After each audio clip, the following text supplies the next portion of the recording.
Hello everyone and welcome back to Intro to Quixel Mixer. I'm Tyler and in this video we're going to go step by step to creating this mixed terrain texture, and I'll show you the basic fundamentals to mixing Megascans scanned textures into something new. So let's get started. Right here in our launch window, I'm just going to go ahead and create new mix. Let's name our texture something like rocky ground. I'm going to maintain working resolution of 2K and I'm going to choose the PBR metallic roughness workflow. And for this texture, I'm just going to make sure that my size is already at the default 2x2 meters. Great. And so that you can follow along, I'm going to be using all free textures from Megascans. So let's go over here to the online tab. And then once you have that, go to the search bar and let's just type free and hit enter. And it's going to load up several assets that we have in the online library that are free right now. So the first texture that I want to start using is this Icelandic jagged slate rock. And if we select that, we can choose our download settings. And I've got mine already set at 4K. So that's what we're going to be downloading. We can hit download and I've already got it downloaded. So I'm going to go to my local library. Here it is, the Icelandic jagged rock. And all I have to do is click it and it'll be added to my layer stack. Since this is the first layer, we don't have any blend properties to adjust here over in the properties panel. So let's go ahead and just add a solid layer so that we could talk about the fundamentals that I'm illustrating here. So we'll add a solid layer and you can see the blend properties pop up. I want to go ahead and just make this something like a sandy-ish texture, something like a little dark sand. Once I get it, let's just go with that for now. So now that we have two layers here, our solid layer, we have our blend properties. So let's run through these real quick. So we have two options for our blend method. Well, we have a third option, but we won't cover that today. There's two main ones that you need to know is from above and from below. So from below is acting as if the solid layer here is coming up from underneath the Icelandic texture here. And this threshold adjusts that, basically adjusts that height level between the two. So if we increase this, it's going to increase the height from below. Likewise, if we go ahead and select from above, it's going to be acting like the solid layer is pushing down on top of this Icelandic rock texture. You can see that it's cutting off the top of the peak of this Icelandic rock here. And that's because our threshold, if we increase our threshold, the solid layer is pushing down. So you can create some nice effects with this. Or if we want to lower the threshold, we increase the height or the blend method from above.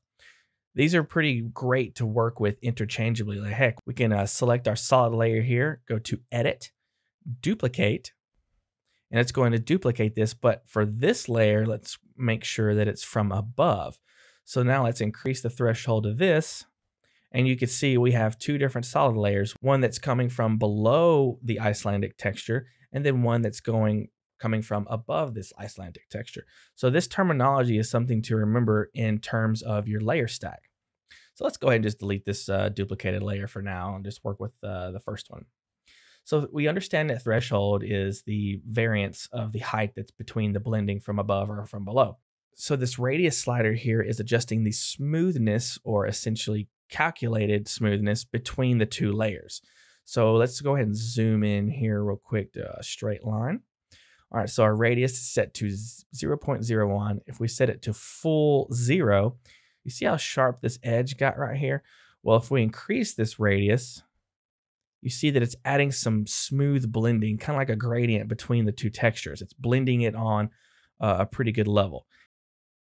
Now this next item, the preserve details, will kind of go hand in hand with radius. So this is basically just saying we want to preserve the details of the solid layer more so than the Icelandic texture inside this blend percentage here. So inside the gradient where these two textures are blended, we just want a tad bit more of the solid texture to come through, but we want to keep the radius about the same. So if we increase the details here, you can see the blending is still pretty nice right here and right here. It's kind of hard to tell with the solid color, but the more we increase this, the more fine-tuned the edge becomes. It's still smooth because the radius is there, even if we set this all the way to 1. We're going to be coming back to this preserve detail in just a second, but you can still see even right here, some of the height is being blended into the Icelandic rock texture here. So, but if we remove that blend effect and lower the radius, you can see that height detail of the Icelandic rock is going away. Coincidentally, if we increase this, the same thing applies. Let's just drop this back here just a tab. And of course, this next slider, the opacity slider, should be self-explanatory. It obviously changes the opacity of all of the textures of the solid layer. So since the solid layer has a set height value because it's a flat plane, if we lower this opacity, you can see the height value of the Icelandic texture coming back in. All right, I'm going to go ahead and just turn radius and preserve detail to 0 for these next two sliders. So these next two sliders are pretty interesting little features here. This wrap to base, it basically takes the solid layer here and all of its information, all of the albedo, the height, everything, and it basically snaps itself to the shape of the layer below. So if we increase this wrap to base all the way to 1, you can see that the height information of the Icelandic texture is basically back to where it was. But now the information of the solid layer is being snapped to the height information of the Icelandic texture. And this remove base details is almost the same thing as preserve details, but since the solid layer is on top of this Icelandic texture layer, if we increase the remove base details, and since this is from below, it's going to remove some of the information from our Icelandic texture wherever the solid layer is showing up. So if we increase this slightly, you can see ever so slightly, it's a big jump there, even more so. And at a full 7. You can see now that it's completely removed almost 90% of the information from the Icelandic texture wherever the solid texture is showing up. And coincidentally, if we lower the wrap to base,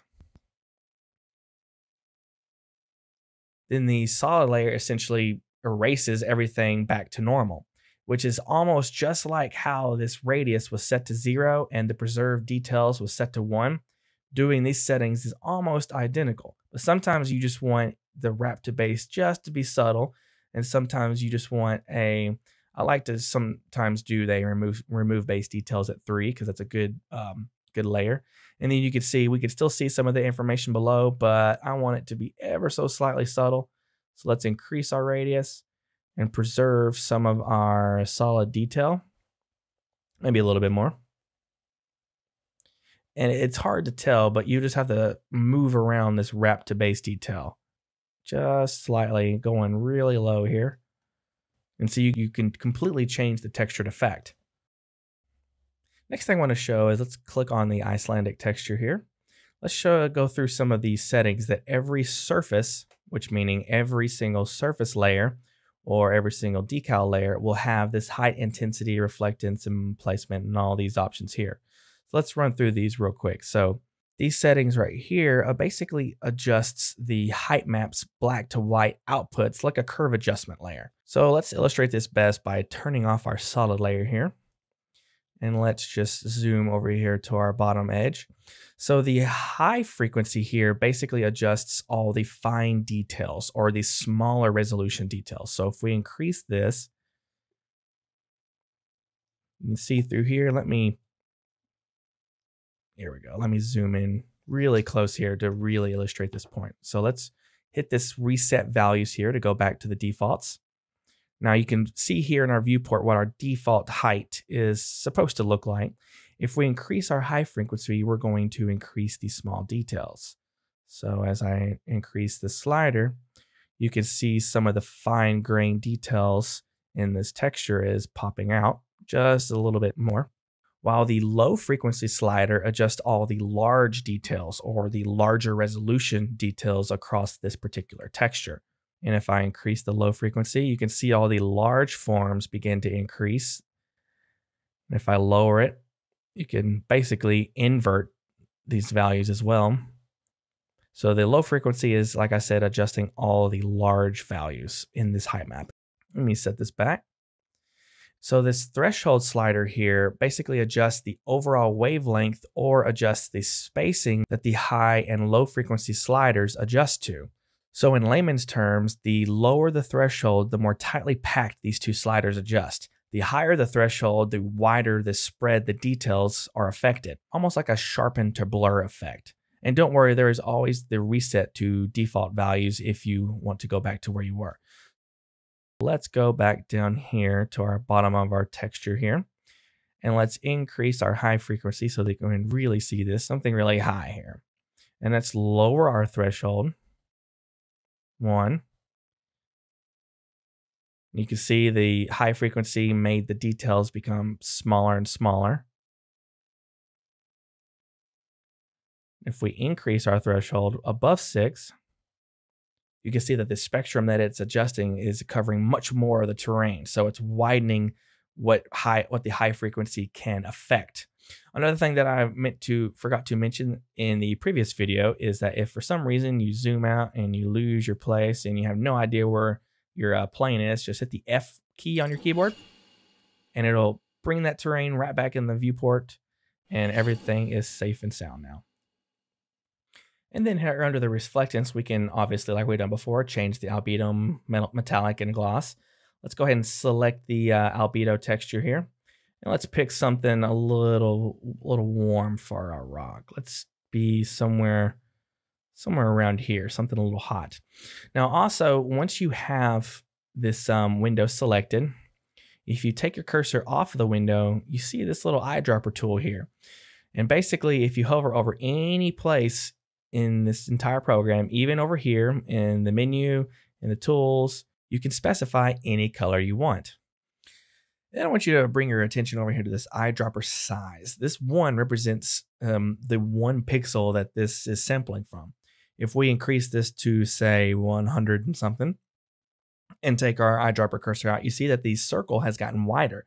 So not the dashed line, but right where the eyedropper tool is on the inside of the color circle wheel, that is estimating about 100 pixels or so in radius. So you're assuming that around 100 pixels, don't quote me, I believe that's what it's sampling from, but it's assuming that everything within the circle is being averaged to 1 color. So if we put this between at the edge of our plane here, it's taking the colors of our backdrop and all the colors of the edge of our plane here, and it's averaging those out to 1 color, which is what I've got selected.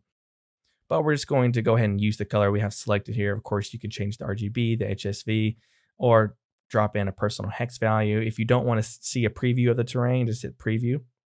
So we're going to go ahead and make sure preview is selected and hit apply. Now this next category placement here is we can actually offset the texture in the X direction or the Y direction, which either way, this isn't the tiling part of this placement. That's down below.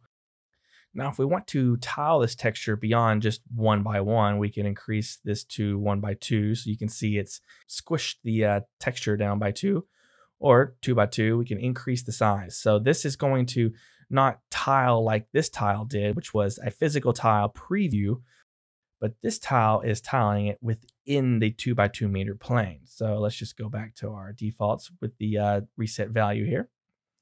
As well as we can also rotate our value, so we can change the rotation that our texture is portraying on the plane. And the scale is a handy feature, which you have to turn off the tiles to see it. So the scale pops up. So say we want this to be a little bit smaller. We could scale this in at 50%, and this could come in handy with certain pattern effects. But when you're trying to do a full texture like this, you can see it's already bleeded it out to the edge. The last piece on this properties panel for the surface textures is this info panel. So it tells you some information about the one that you've got selected. So if by chance you say double clicked on this layer and renamed it to, let's call this rock layer. Well, I don't remember what texture this was that I used. Well, that's okay. This panel remembers that. You click view online. It'll filter it, and hey, it remembers exactly which texture it is. Perhaps maybe this info will have some other stuff like the resolution that you're using as well in this texture, or also the name could be placed here. This is still in beta right now, as you can see, and there's a lot more that's going to be added. So I expect that feature to be added as well to the info panel. Great. So now that we've gone over a few of the basics, let's just go ahead and continue forward with actually making our material creation. So I'm just going to go to the top and let's go ahead and click Add Surface Layer here. Let's go to our local library and I'm going to scroll down and we're going to use this bright desert sand texture. Now don't worry, this is still a free texture. If we go back to the online tab, type in free, scroll down, you can see bright sand texture right here. We're going to be using that. So I'm just going to go back to my local library, click on the bright sand texture, wait for the 7 textures here to import into our layer stack. Perfect, now we got a good start here. I'm just going to adjust some values that I've already predetermined. So I want this to be a little bit lower so I want the sand to be just a tad bit lower. So let's just lower it to something like 0.04 or 0.05, doesn't matter. I'm going to make sure my radius is a little bit higher than it is right now, just so that we can get a good smoothing effect. So let's increase it to somewhere around 0.3. And you don't have to use these values, do the values that you really want, but you're more than welcome to follow along. I'm going to set the preserve detail to somewhere around 4.9, around maybe a little bit half, because we can just let the rock height detail kind of push the sand to where we need it to be. And set the opacity to 1, of course. We're gonna use wrap to base, but not in the sense where it's the whole thing. We're gonna do something really low so that we can have the sand really have an effect on the terrain. So somewhere around 1.45, that's fine. And we want to remove a good significant amount because the sand isn't gonna do this type of rock shape. So we want to smooth out some of the rock layer here below the sand. So remove details, say about 5 is good. Let's go ahead and just increase our threshold, maybe up a tad. And maybe that's not quite the amount that I want. Let's go ahead and just preserve the details of our sand just a tad bit more. And perhaps lower this just a little bit more. There we go. That's fine for now. We can adjust this. We're going to keep the high intensity the same. And I want to change the color of our sand, but I've already got a predetermined color here that I messed around with. So 896 C3D. So I don't want these rocks to be this pointed at the top. I want them to be flattened down a little bit, but I don't want to use a solid layer. I'm just going to go ahead and pick one of our Megascans layers because this entire tutorial is just using Megascans layers here, or Megascans textures here. So let's go ahead and just add our surface layer again. And we're just going to use this concrete damage texture, which is also a free texture here at the bottom of the free stack. So we're just going to click on the concrete damaged. We'll let those textures load in. So we've got our concrete texture here added, but it's from below. We want it to be pushing down on the rock layer. So we need to change the blend method to from above. That's not bad, but it's covering way too much of the rock. So let's decrease our threshold just a tad here. You can see it's just touching the top of the rock layer here. And I want to make sure my radius, just increase it a tad, not too much, something about, there's good, 0.45. And now we need the concrete layer to really cut away from the rock layer. So we're going to preserve the details, something really high at about almost 1, but slightly 9.8 would be fine. And let's go ahead and just increase our wrap to base for this layer just ever so slightly, something like 0.9 area, so that the rock layer's height values can have just an ever so subtle effect on the concrete, but the concrete is going to be the main driver. But right now it's still just a tad bit too much. So let's go ahead and remove some of the rock layer by removing base details to about 5. That seems a little bit better. And then let's go ahead and just change our albedo to this concrete texture. Let's go ahead and pick something that I've predefined. So 513824. Let's go ahead and hit apply there. So it's a good little bit of a brownie texture. Maybe increase some of the red a tad, just ever so slightly. There we go. So it's added a little bit of a roll off to the rock layer, so not too bad. And I see looking at this that our radius isn't doing quite as much as I want, because I want the edge to make it look like it's cutting that rock layer slightly. So let's really decrease this, maybe something like 0.49 instead. Something a lot tighter. I increased it a tad bit too much before. There we go. That's the effect I want. I want the texture of the concrete on top of the rock layer, but I want it still to look like the rock layer is being cut. Yeah, something not physically cut by man, but some natural erosion here. That way the rocks aren't too sharp, but they've got a nice smooth edge, because we're going to add a little bit of water to this, which is going to be our next layer. But before I do that, I think I'm going to rotate the sand texture just a tad. Let's rotate it one and adjust our lighting a little bit. Yeah, let's move our lighting over here so we can see the ripple effects. There we go. So let's go to the top, and we're going to add some liquid to this. Now we are going to cover the liquid layer more extensively in a later video by itself, but for now, I'm just going to change the threshold right here to something about negative 0.75. Might have to type it in. So negative 0.074. 0.74 is pretty good. That's fine. I just want a little bit of water to peep up through this. It's like it's on a beachfront, a rocky beachfront, so to speak. And as you can see, if I move the light around, the reflection values that this liquid layer is giving is really nice. Like, and I love how it's moistening the sand edge here, which you can adjust by the moist thresholds here. But like I said, we're going to cover that in a later video because we're going to go really in depth with it. So for now, we're just going to adjust the threshold, which does the same thing as all the thresholds from the previous layers. So the last texture I want to add is I want to add a little bit of greenery just to add a variation of some life in our texture. So let's go ahead and just re-add another surface layer. And I'm going to scroll down in my library here and select Grass Wild, which is also a free texture. And I want this to cover up the bottom as if the water is helping guide where the grass is going to be. And I want it to be below the slabs of rock. So to be sure of that, we're going to go ahead and make sure that our grass layer is set from below. And I'm just going to quickly run through some of these settings through trial and error. We're going to set the threshold to something really low here, about negative 0.075.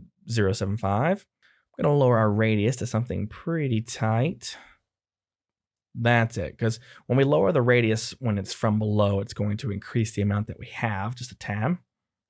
We're going to make sure our wrap to base is set all the way to 1 because we want the grass to fully be placed based on where the other height values are on the previous layers. But we do not want to remove any of those base details. So set it to 0, and that way we have a nice good effect here. Now this is a bit too much grass, so instead of changing the settings that we just did, I'm going to quickly add a mask. So we're going to have this layer, the grass layer selected, go down here, add a mask. I'm going to go up here to the other mask icon, hit mask, noise, and we're going to select perlin noise. And with this perlin noise, you can adjust all these values how you'd like. I'm going to cover masks in general in their own dedicated video later, so I'll explain all of the amplitude, frequency, and all that stuff. But this is basically just adjusting the level of detail that you can apply to the noise. It's adjusting the octaves or the tightness of the white and black values, the frequency, you know, how pixelated it is or how wide the effect is. So you feel free to adjust these details. It's really just going to adjust the perlin noise in general. But I'm just going to quickly run through some of the values that I've set in my test example, because you know you have to run this a few times to make a video. And I'm going to adjust the frequency to about 2.3, somewhere around that ballpark, so that our height map has a little bit of undulation to it. And our octaves I'm going to set to somewhere around 3, so that the edges of the moss have a more of a pixelated pattern to it in the height map, or in the mask, I'm sorry, so that it's not such a clean line. So that's what the octaves will basically do, is tighten or loosen up the edge with noise itself.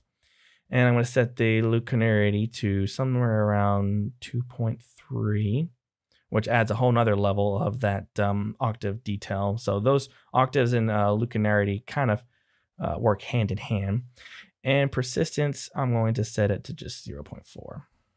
So this doesn't look bad, but I also might want a little bit of the grass to kind of bleed over onto the edges of the concrete. So let's actually duplicate this layer. So go up here to edit and duplicate. So you won't see much of any change right now since it's duplicated, but since I want this top layer grass to bleed a little bit on top of the rocks, because grass can still bleed and grow into and on top of rocks, let's set this blend mode to from above.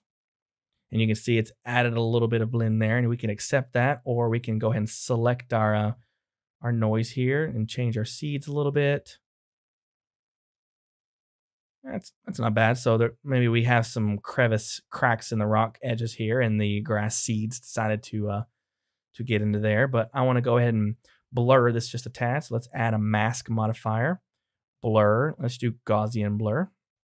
I'm going to take this and pull it above the noise so that this blur affects the noise directly and not the other way around. And let's see what our strength is. Let's just increase this to maybe not there, maybe somewhere around, yeah, almost 0.2 is fine. So it adds a little, let me tighten it a little bit more. There we go. So 0.112, and that has a similar effect to what I'm after. So let's go ahead and just test our lighting, see how it looks. So now that I have my texture, we can go ahead and export it as a separate texture or add it to our library for future use with other mixes or with Quixel Bridge. So we go to export, as I've said in the previous video, we can select the location that we want to export our texture, add resolution names. We can do that just fine, or we can completely eliminate this option and go up to File, hit Export to Library. Now this is going to bring up some options for you. Which maps do you want to include? So things like the albedo, normal, and displacement are always going to be there because it's baked in information. But you can go ahead and name your texture what you want, select a category, and these are the categories that you would see even on Megascans website. And what resolution you want it to be, you can do several different ones, doesn't matter. And then enable some tags if you want to help yourself with some quick searching. So let's just go ahead and just name this something. Let's just say ground, for to speak, and